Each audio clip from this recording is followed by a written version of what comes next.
Okay, so we've got ourselves a bit of a treat today at Kabuki Fox Kung Fu. That and special guest, Master Daniel Pesina. Master Daniel is going to tell us a little bit about his conditioning routine. Now I'll bring it up again, I brought it up before.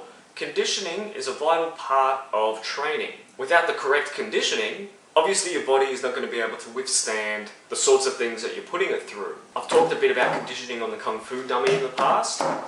Very good conditioning tool. There are all kinds of forms of conditioning. Conditioning your legs for kickboxing, conditioning your forearms for trapping. So today we're going to look at a more traditional Chinese background form of conditioning with Master Daniel Pesina. Take it away, Daniel. Hi, Master Daniel Pesina. Part of my daily routine is conditioning.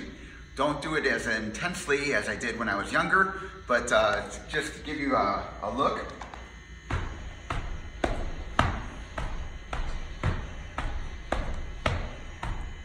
That way I can use my forearms for blocks and strike. Also, I change it to wrist, so I can use the lower part of my wrist for blocking and striking. In traditional martial arts, everything is always a strike. A little different than sport martial art, where if somebody throws a jab, you kind of cup it or jab it. No, if somebody throws a jab or a punch, you try to break that right from the get-go. Same thing with kicks. Kicks are designed not for sport. They're almost the same kicks, but different application and different striking parts for the kick. So that way, when you throw a kick or a punch or a poke or anything like that, it's always devastating and has a deadly consequence, which is totally different than sport.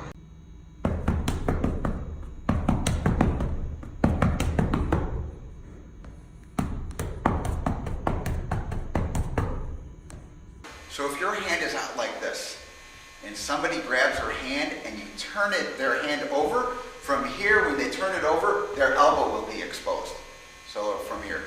So as I pull their arm, I'm going to use this part of my forearm to crunch their arm. So basically, you're breaking their arm, and then I push it in, push the punch out into them.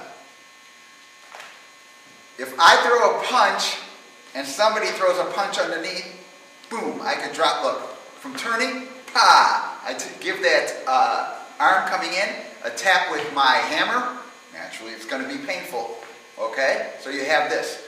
When you pull back, say I'm like this, I have this tap here, or I can use this tap down here. I use this tap, I crunch this arm, I'm going to use this left hand, or this hand coming in, look, as a elbow behind me. Pa, boom, pull, elbow.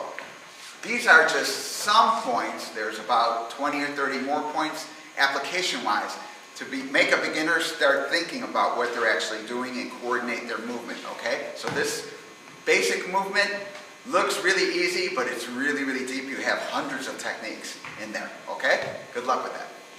Many thanks to Master Daniel Pesina for showing us an insight into a bit of his conditioning training. Conditioning can sometimes be taken to extremes, in where your body suffers greatly later on in life. There's obviously also reasonable conditioning, where you find your body in tip-top shape. Again, we've talked about calcium, keeping your calcium up, looking after your body, being healthy, or being as healthy as you can.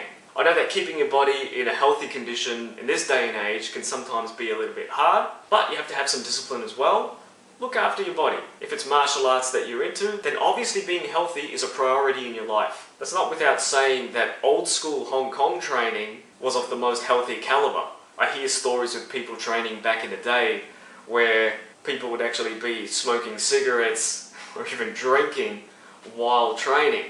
And it's a very old school sort of mentality there. You know, I've encountered some very conditioned individuals in my time, and halfway through training, they go outside, have a smoke, go right back into it.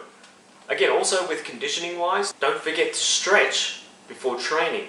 Again, a very important form of conditioning. So that's it for now.